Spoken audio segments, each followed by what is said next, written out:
just received this BBC. It had a leaky battery, which we'll come to later, and no case screws or any screws at all, in fact. So I've put some in just so you can see how to take them out. First of all, I'm going to go around the back, move these two, and this one.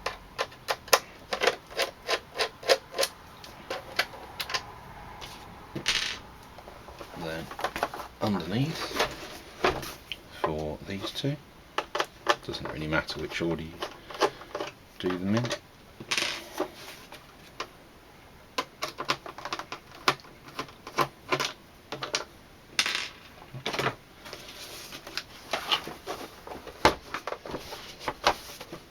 can remove the lid.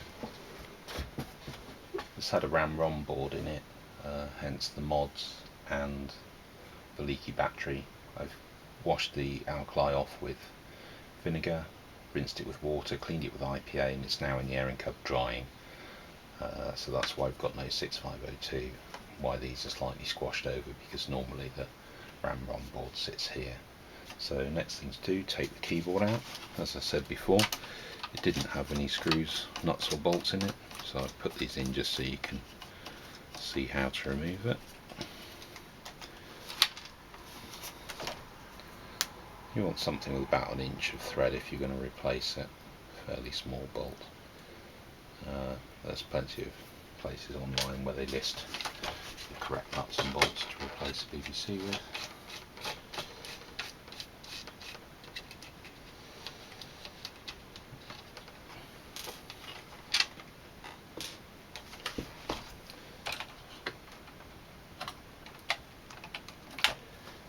Sometimes it's easier to take the bottom off, sometimes it's easier to take the top. We also need to remove the connector for the speaker. It doesn't really matter which way around that goes, but with the capacitor it'll only go one way. That's with the thin side to the edge. Right, we've got a 1770 disk interface, which you might not have. Doesn't really matter, doesn't affect what we're doing. ROMs aren't as they normally would be, and we'd have the OS there, which it is, and probably BASIC up at the other end, maybe a DFS. So we're missing the 6502, but that won't matter for removing the power supply, which is what we need to do next. These wires usually remember where they go, but if not, VCC red, 0 volts black. Same here, same here, and -5 volts for the audio amplifier chip. So with those out, now I've got 3 screws on the bottom to remove to release the power supply. Just hold it with my finger so it doesn't drop out. 1, 2, 3.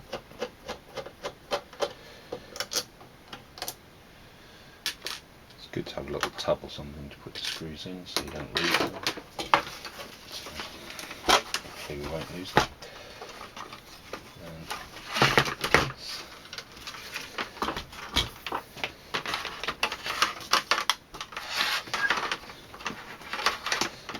This is the bit where it doesn't look like the plug fits through the hole, but kind of 45 degrees, through it goes.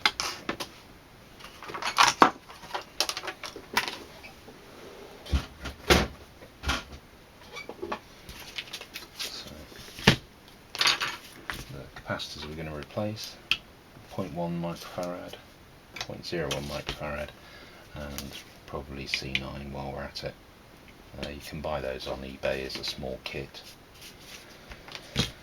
The trick with getting these off is not to try and pull them off like that, but to try and lever against something, or to get a screwdriver, lever it there. The reason you want to lever it is because if you're pulling on it with a pair of pliers, flicking, you'll either hit something, break something, or damage something.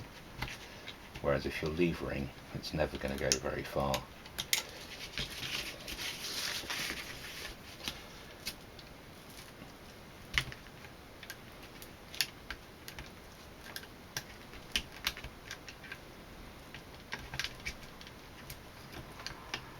And then once once we've mostly levered it off, we can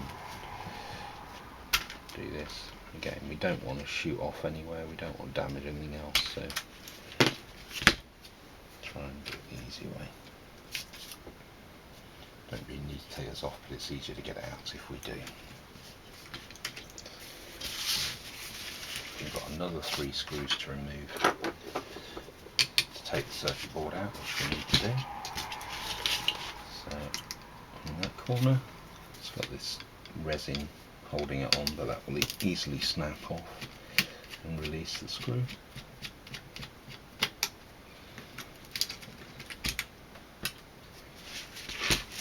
Put those separate to the ones that were holding the power supply in, although they're usually easy to tell because they'll be shiny and the other ones will be a bit rusty. Each should have a washer. For some reason that one didn't have a washer, so I guess since the resin hadn't been broken, it's got missed off at the factory.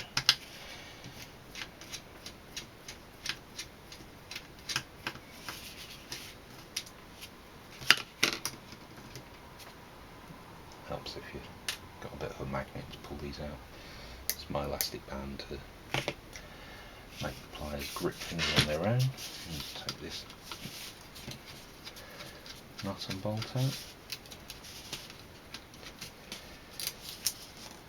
And remember, nut on the outside, and then there's one of these spiky washers on the inside. Let's do those back up so remember which ones goes with which. Then on this end, if the BBC hasn't been recapped before, we'll find the cable gripped onto there. You can either just cut that off, or if you like the authentic one, you can put a very thin screwdriver up the inside there. Try not to get your fingers. Pop it off, and then you can put it back on again later. Probably easier just to get a new one, to be honest. There should be one more bolt, which is nut and bolt, which is that one there. Try and get that off without dropping the bits inside.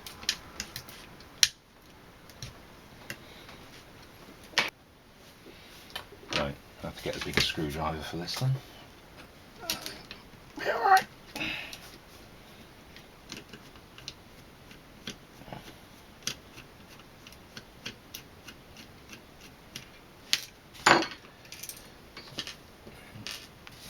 Drop the star washer again.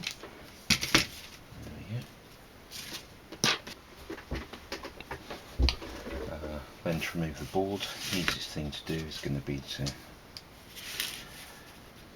cut that off without cutting the wires. Let's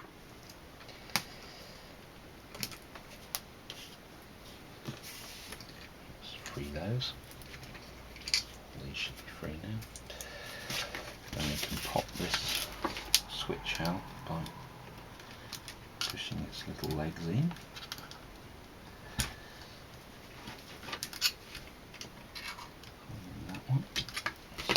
Like the other one, doesn't really matter which way up it goes, but we'll try and put it back the same way it came out, so the switch is the right way up. And we want to take this one out, do the same sort of thing, squeeze its little legs in, same on the other side.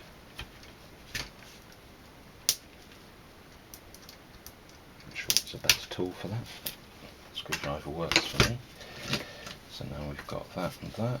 It should just lift out of there easily.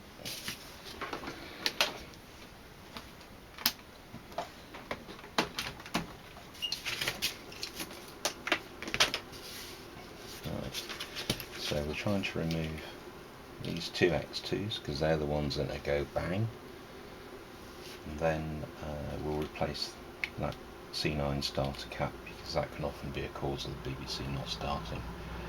A good way to find the connections on the other side of the board is if you hold the board with your fingers, you can feel very easily when your finger and thumb are opposite each other, so it's easy to see to find out which two pins we want to desolder. I like to mark it just with a pencil, it just helps me, reminds me which one it is, so I don't have to keep checking. The cap's going to be those two there. So that's that one and that one. On some boards these are bent right over and soldered flat along to here, which makes them quite hard to remove, but these don't look like they're going to be tricky. So I've got a desolder station, which is going to make this much easier, because it does take quite a bit of heat to melt this solder, because you've got quite a bit of board there, quite a large area. As usual, leaded solder to match what's already on there, and I prefer leaded anyway. I'll just use the gun to melt the old solder around there, melt a little bit of new in, just makes it much easier to melt the old.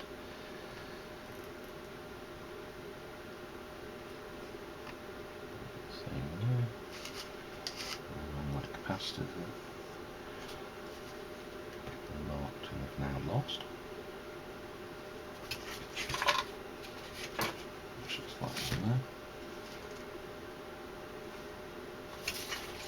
Make me wonder which one I marked. I marked the wrong one. So, oh no, there it is. So what was that one there? Should have marked it better, shouldn't I? So I'm just trying to melt that connection. Put the solder. Right, and the desolder station will work its wonders. Leave it sucking for a couple of seconds after you take it off. Just make sure that that's gone. So that was so quick, it just dropped off the back because we've done both of them. I'm going to clear the holes, the inner holes, because those are the ones for the new capacitor that's going to go in its place. So you can see the legs are close together on the new one. They're the same thing, 0.1 microfarad, 250 volts plus minus X2s. Capacitors got much smaller over the years, so don't be alarmed if your new ones are smaller. That one's actually in pretty good condition, but you can see there's a slight crack there.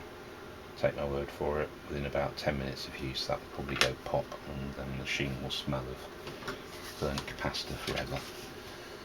The same on this one. Melt it, little wiggle to make sure we've cleaned all around it.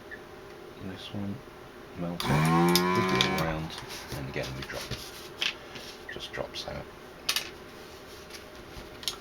And then the ones that may or may not be so easy, let's see.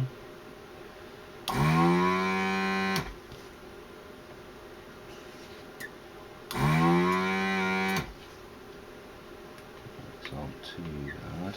If we can try and get it over the leg of the capacitor, if we can, then when we wiggle it round we'll clean out all of the solder that's holding it in.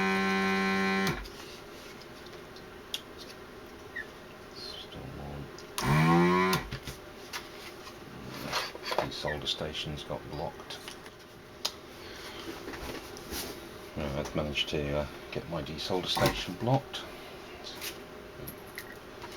Let's pop that back together.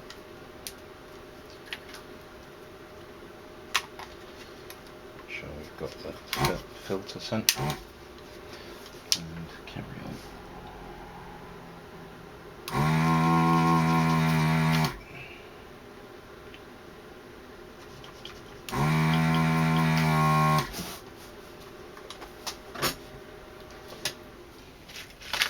That should be loose now.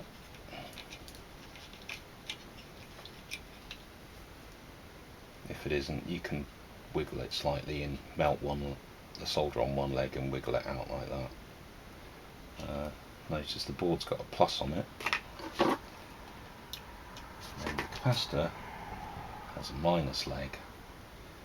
So don't know why they mark the board plus and the capacitor minus, but the replacement one will go right in there in a minute. So there's the new capacitor. You can see it's much smaller again than the old one. You can get better quality ones than this. This is just one I had lying around that I'll replace later. The original one's 10 volts, 220 microfarads. The replacement one 25 volts. but the important thing, still 220 microfarads. So negative leg, and spread these to roughly the distance the holes are apart on the board. Remember to get the positive leg in the positive hole, negative leg in the negative hole. Doesn't need to go flush to the board, and then I like to pull these apart to hold it in place, but not lie them flat, because that makes it very hard if I need to replace them again in the future.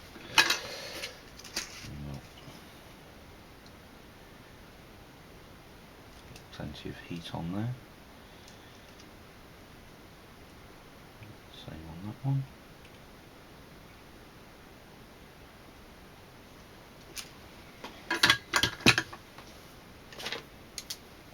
Just snip those off, make sure you don't burn your fingers.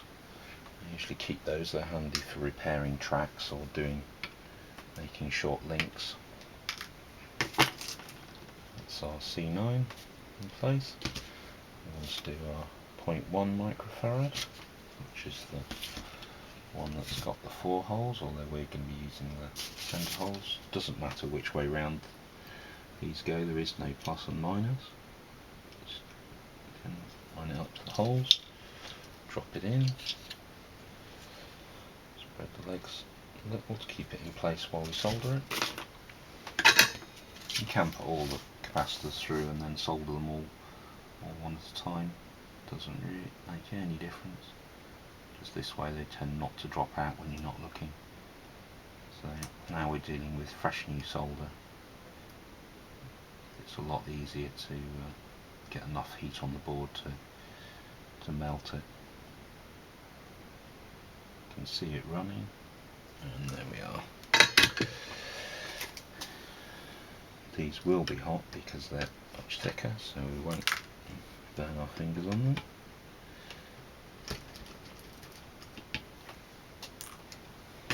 And finally the 0.1 microfarad, which goes right at the front there, so it's easy to get in. Again, ease them out, hold them in place.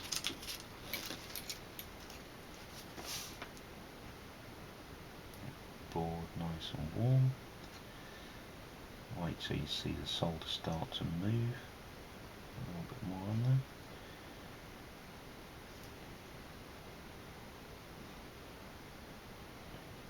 There it goes.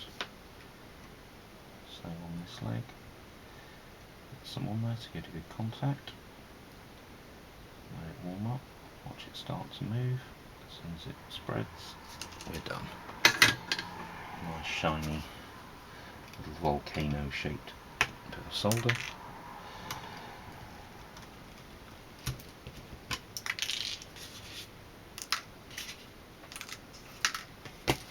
And a little bit long. Not to risk that sticking into anything. And there we are. You can give that a little clean up with some isopropyl alcohol, or you can get medical wipes that are 99% IPA, and they're quite good because they're not supposed to have fluffy bits to come off, so makes them quite useful. We'll check the rest of the caps while we're here. What we're looking for is to see if any of them are pushing out on the top. That one slightly is, so I'll replace that. Order some spares and replace that. I don't have any spares here, but the rest of these are all looking nice and flat, so they're probably fine. We'll just have a quick look at the board and see if we can see any damage here.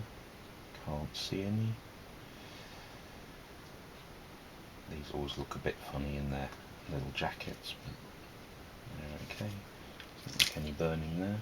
No burn on the board, so probably not actually had that much use. Now I'll try and put it back together.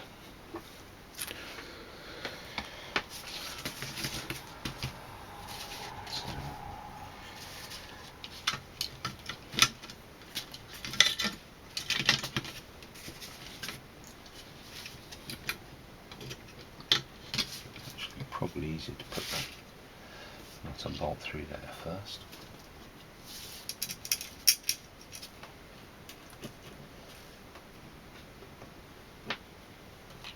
Star washer. And spade connector.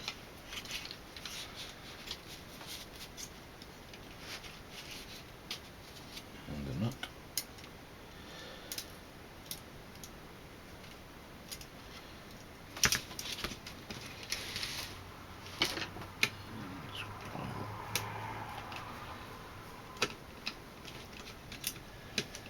This was the one that was tricky to get off, but it's going to be okay getting back on.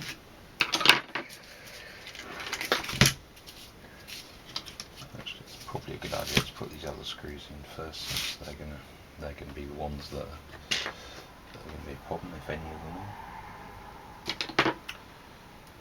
So various techniques for these. Finger holding the washer on.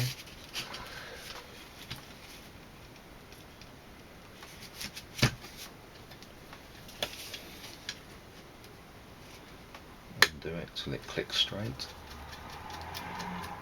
Do it up, not completely tightly, because we might need to move the board slightly to put the others in. This was the one that for some reason, I'll do the more tricky one first. So that was one way of doing them. Another way I find quite easy is to gripping the washer to the nut head, bolt head, sorry, and push it in. It's a bit tricky with this one because this is my magnetised needle nose pliers, but they work well for taking it out. So I'll try the first method again. Put it in and do it till it goes straight, and do it up all the way. I usually leave this one till last because it's the easiest one to put in, so by now the others have probably fallen out a couple of times. This time we're lucky and they haven't, so you can just do that up. And we can do the others up.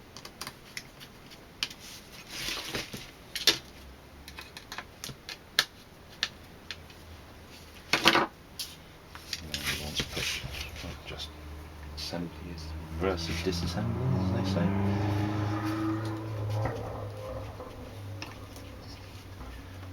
I'm not going to try and do these up tightly, just putting them on so they're in place. Click that in. We can safely push these in because they can't shoot off anywhere and ping and damage anything else. Doesn't really matter which way around these go, but I like to put brown with red and blue with black as per the way they were originally.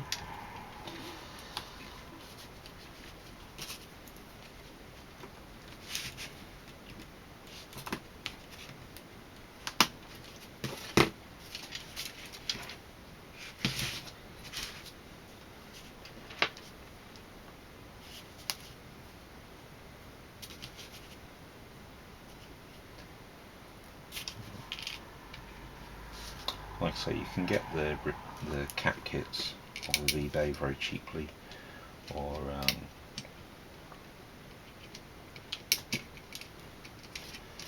Retro Clinic's very good. Is that the right one? I'll have to check.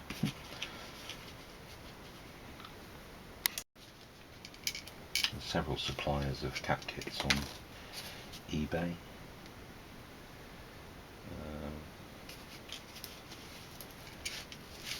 Go and check on Stardust if you want to find out who's the best sort of people to recommend, who is most recommended rather. Put those two earth straps on there, put the nut on, and the way I do nuts is I'll unscrew it until it goes flat on my finger. If I can't get it flat, I'll squeeze it tight to there and again unscrew the nut till it clicks straight, and then screw it in. Finger tight's fine. The other end, we've done that. Pop this back in.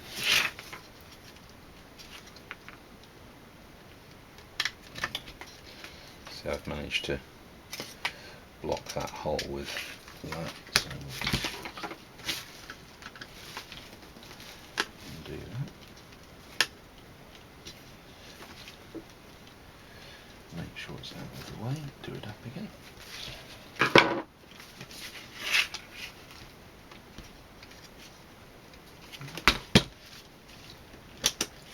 Just make sure these little clips at the side have popped through and they're locked. And tuck these out of the way again. We don't want them getting caught when we put the screw in later, so just tuck them down out of the way.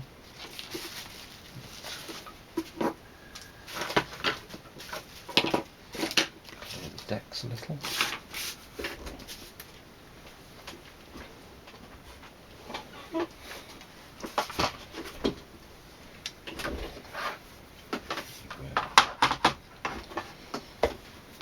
Ready to put the power supply back in. I'll say this is part of a ramrod board expansion, so don't worry about that.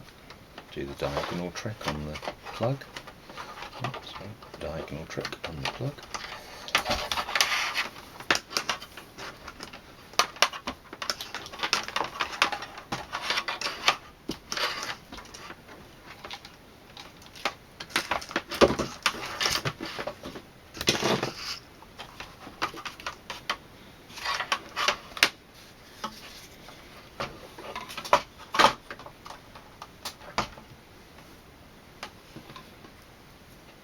Just clip that back on there.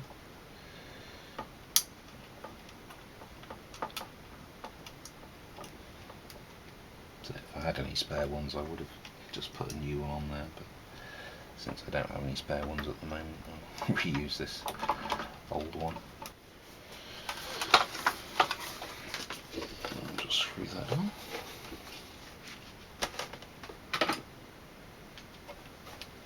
So on this end.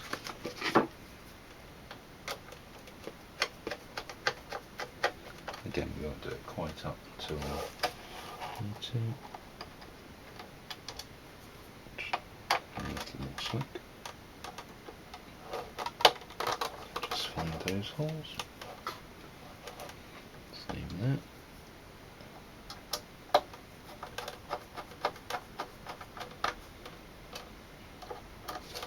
Number 3, we can tighten it up.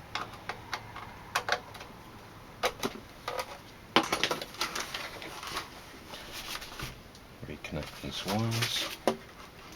-5 volts for the audio.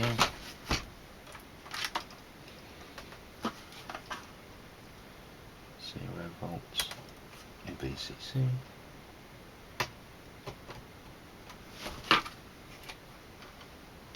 Zero volts. We don't want it. We want to make sure we get it on the metal and not in between the metal and plastic. And these actually clip on the ramrod board, but for now I'll put them where they would normally be. It should be VCC 2 and 0 volts. Then all that's left is to put the keyboard back in with the speaker socket with a thin plastic on the side where it will fit. Yeah, lining up that notch with that bit of plastic there. Same on the other end. Make sure it's level. These aren't the original nuts and bolts. That'll do.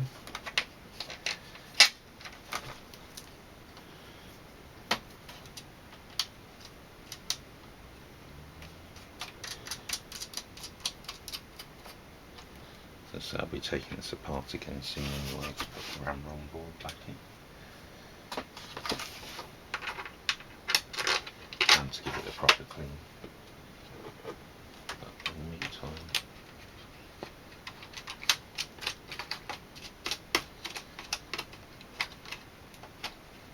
I'll stop anything bad happening.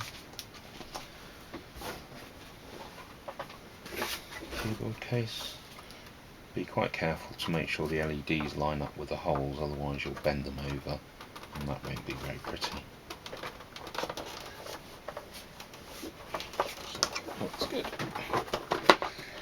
Keep this together while we put these back in.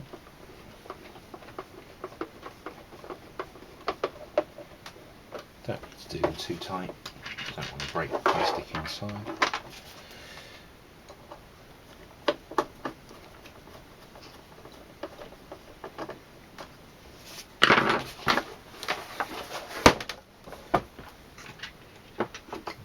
Back, which clip into the little bits of metal on the lid.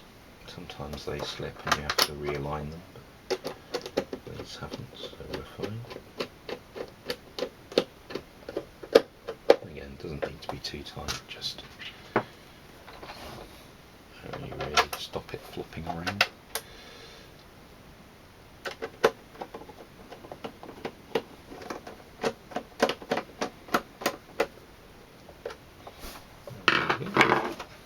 And that's it.